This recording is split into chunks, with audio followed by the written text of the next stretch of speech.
Avoir le rêve de devenir finisher, c'est une chose, mettre en place les étapes pour y parvenir en est une autre. Et on est justement là pour vous aider à passer à l'action. Pour ça, on va respecter une de nos valeurs principales, qui est la simplicité, grâce à 4 étapes faciles à suivre pour vous amener au résultat que vous souhaitez. Démarrons sans plus attendre avec l'étape 1. S'entraîner! Non, l'étape 1, c'est de déterminer votre ou vos objectifs. On commence par ça, parce qu'avec cette étape, vous verrez que la suite sera beaucoup plus facile. Pour déterminer votre objectif, vous indiquez simplement le nom de la course où vous êtes inscrit ou à laquelle vous allez vous inscrire avec sa date précise. Par exemple, ça peut être finir le Half Ironman des Sables d'Olonne le 3 juillet 2022. Si vous n'avez pas d'objectif ou encore d'idée, aucun problème. Rien ne vous empêche de définir une date fictive pour vous entraîner comme si et suivre une trame progressive. Avec cet objectif fixé, même fictif, vous pouvez passer à la deuxième étape. S'entraîner! Non, pas encore. Vous allez d'abord planifier votre saison et donc votre préparation. C'est une étape cruciale. Cette planification, c'est votre fil rouge à suivre tout au long de l'année. Elle vous permettra d'arriver à votre pic de forme le jour J de votre course. Il y a une citation de Sun Tzu qu'on apprécie beaucoup pour représenter cela, c'est « Tout le succès d'une opération réside dans sa préparation ». Si vous voulez comprendre comment planifier votre prépa, je vous recommande vivement de regarder la masterclass qu'on a fait sur le sujet. Le lien est dans la description. Une fois que vous avez compris la théorie et choisi votre mode de planification, en bloc de 2+1 ou de 3+1, vous pouvez établir votre planification en version papier ou sur Excel par exemple. Peu importe celle que vous préférez, on a créé des templates que vous pouvez télécharger et utiliser pour votre nouvelle saison. Étape numéro 3. S'entraîner! Non, toujours pas. À cette étape, vous allez organiser vos semaines d'entraînement. Le but est de déterminer quel jour vous pouvez vous entraîner tout en gardant un bon équilibre de vie. Pour cela, je vous invite à mettre en place votre ou vos semaines types en accord avec votre routine hebdomadaire. Pour votre semaine type, vous allez déterminer les plages horaires pendant lesquelles vous pouvez vous entraîner. Ce sera par exemple le matin, avant d'aller au travail, ou pendant la pause de midi. Sinon, les moments où vous aurez normalement le plus de temps restent le soir et puis surtout le week-end.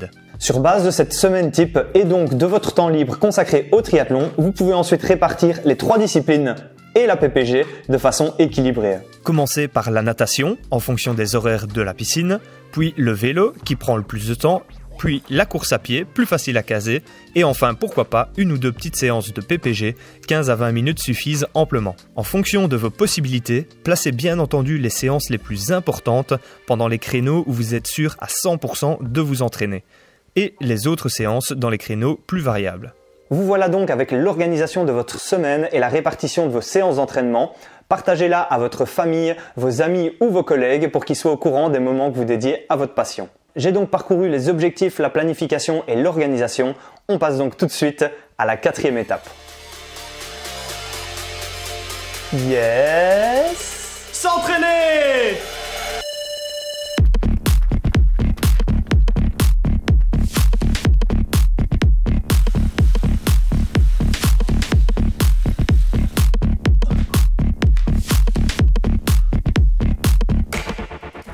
Pour cette 4e et dernière étape, il est maintenant grand temps de vous lancer dans l'entraînement. Vous l'aurez bien compris, ce n'est pas nécessairement la première étape, parce que sinon sans objectif et sans planification, eh bien vous risqueriez de perdre la motivation ou bien de vous entraîner inutilement. Le nombre de séances que vous allez faire par semaine va varier en fonction de votre objectif, de votre temps libre et de votre envie de progresser. Je vous recommande de maintenir au minimum 1 séance par discipline. Ensuite, si vous faites entre 4 et 6 séances par semaine, ce qui est déjà beaucoup, eh bien vous pouvez mettre l'accent sur le sport où vous avez envie le plus de progresser ou bien sur un point faible. Une grosse erreur serait d'essayer de faire plus de séances par semaine alors que ce n'est pas tenable pour vous ou pour votre équilibre de vie. Vous finirez surentraîné, voire même stressé parce que vous devrez rogner sur d'autres éléments importants de votre vie.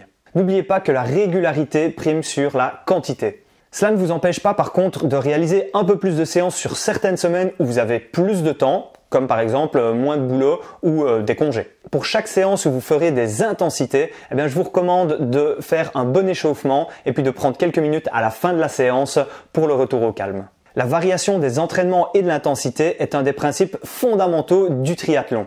Pour progresser, il faut varier l'intensité et ainsi travailler les différentes qualités physiques du triathlète. Si à l'heure actuelle vous n'avez aucune idée de quoi faire pendant vos séances, eh bien on en propose des dizaines au sein de nos programmes. Donc n'hésitez pas à suivre un plan d'entraînement ou bien à rejoindre notre programme complet Triathlète Efficace. Tous les liens sont dans la description. Moi j'y retourne. Voilà, vous avez maintenant le processus complet qu'on conseille à nos athlètes et qu'on vous conseille pour démarrer votre saison de la meilleure façon. Pour résumer maintenant, étape 1, déterminez votre ou vos objectifs. Étape 2, planifiez votre saison et ainsi toute votre préparation. Étape 3, organisez vos semaines d'entraînement. Et étape 4, eh bien, lancez-vous et entraînez-vous tout simplement. Vous devriez maintenant être 100% opérationnel pour atteindre vos objectifs. D'ailleurs, on aimerait bien les connaître, donc dites-nous dans les commentaires là où les courses auxquelles vous êtes inscrits ou bien tout simplement celle à laquelle vous voudriez participer. Et suivez bien les 4 étapes. Je vous souhaite un excellent entraînement avec une patate d'enfer et puis surtout n'oubliez pas, on progresse ensemble et célébrons la magie du triathlon. Ciao ciao!